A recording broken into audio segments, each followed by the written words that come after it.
72 घंटे में हत्या का रायबरेली पुलिस ने किया खुलासा। जी हां, आपको बताते चले, रायबरेली की सदर कोतवाली के इंदिरा नगर मोहल्ले में 19 अक्टूबर को रिटायर्ड आंगनवाड़ी सुपरवाइजर की हत्या मामले का पुलिस ने खुलासा करते हुए 2 आरोपियों को गिरफ्तार कर लिया है और उनके पास से लूटे गए रुपए बरामद भी कर लिए हैं। वहीं एक आरोपी फरार है, जिसकी पुलिस तलाश कर रही है।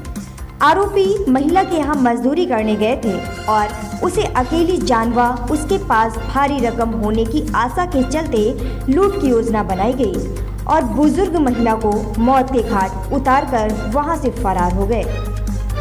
देखिए, अभी विगत शनिवार को इंदिरा नगर कोतवाली थाना क्षेत्र में एक स्नेह कुमारी नाम की 65 वर्षीय महिला जो अकेले अपने घर में रहती थी, MIG का फ्लैट था उनका, उसमें उनकी डेड बॉडी पाई गई थी। उनका गला कटा हुआ था जब उनके शव को वहाँ देखा गया। पुलिस ने मौके पे पहुँच करके अपनी छानबीन शुरू कर दी, मुकदमा लिख करके उसमें कार्रवाई की। उनका जो इकलौता बेटा नोएडा में रहता है उनको भी सूचित किया गया, उनके घर वालों को भी बताया गया। शुरुआत में घटना का मोटिव क्लियर नहीं हो रहा था, वहाँ कोई सामान फैला हुआ था, लेकिन उससे घटना का मोटिव क्लियर नहीं हो पा रहा था। पुलिस ने तमाम पहलुओं पर जाँच पड़ताल की और अंततोगत्वा इसमें घटना को अनरावल करते हुए उसके रहस्य उद्घाटन के बाद इसमें 2 व्यक्तियों को गिरफ्तार किया गया है, जिनसे घटना की पूरी जानकारी मिली है। दोनों व्यक्तियों के नाम हैं, एक तो राजा राम पाल है और दूसरा संदीप।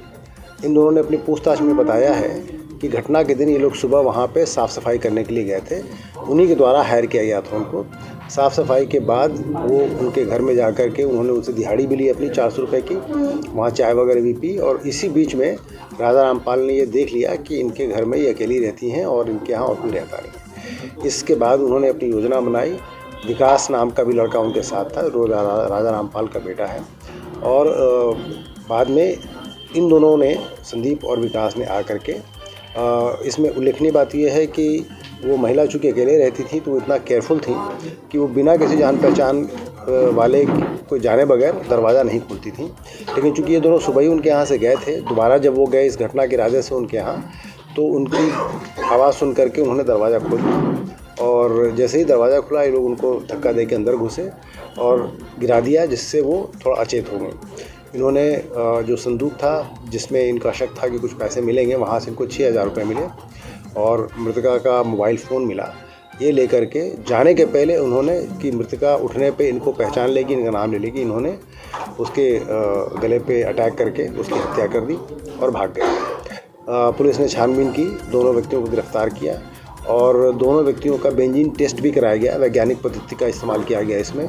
राजा राम पाल और संदीप दोनों के नेल से ब्लड के क्लॉट्स मिले हैं जो बेंजीन टेस्ट से कंफर्म हुए हैं। और फिर संदीप की शिनाख्त पे विकास की पैंट, जीन्स की पैंट और एक पीली शर्ट भी बरामद हुई है जो उसने घटना के समय पहन रखी थी और घटना के बाद उसने अपने पिता से कह के धुलवा दी थी। की लीड पे हम लोग काम कर रहे थे, लेकिन पहली बार जब ये लोग काम करने आए थे तो CCTV को विकास उसमें दिखाई पड़ा, जो CCTV को बहुत ध्यान से घूरता हुआ जा रहा था। इस बात से शक पैदा हुआ। फिर बाद में पुलिस टीम ने जा कर के बहुत सघनता से इस बात की भी तलाश की कि कोई ऐसा रास्ता भी है जो नॉर्मल रास्ते से अलग हो, जो CCTV की जद में ना आता हो। पुलिस ने वो रास्ता ढूंढा और एक थ्योरी अपनी डेवलप की। बाद में जब मुलजिम पकड़े गए तो ये समझ में आया कि पहली बार चूँकि विकास ने CCTV कैमरास को ताड़ लिया था, उसको मालूम था कि इस रास्ते से जाने पे वो CCTV के कवरेज में आ जाएंगे, तो उन्होंने फिर दूसरा रास्ता चुना। सीढ़ियों के किनारे से निकल कर वो इस तरह से गए कि CCTV की जद में नहीं आ पाए।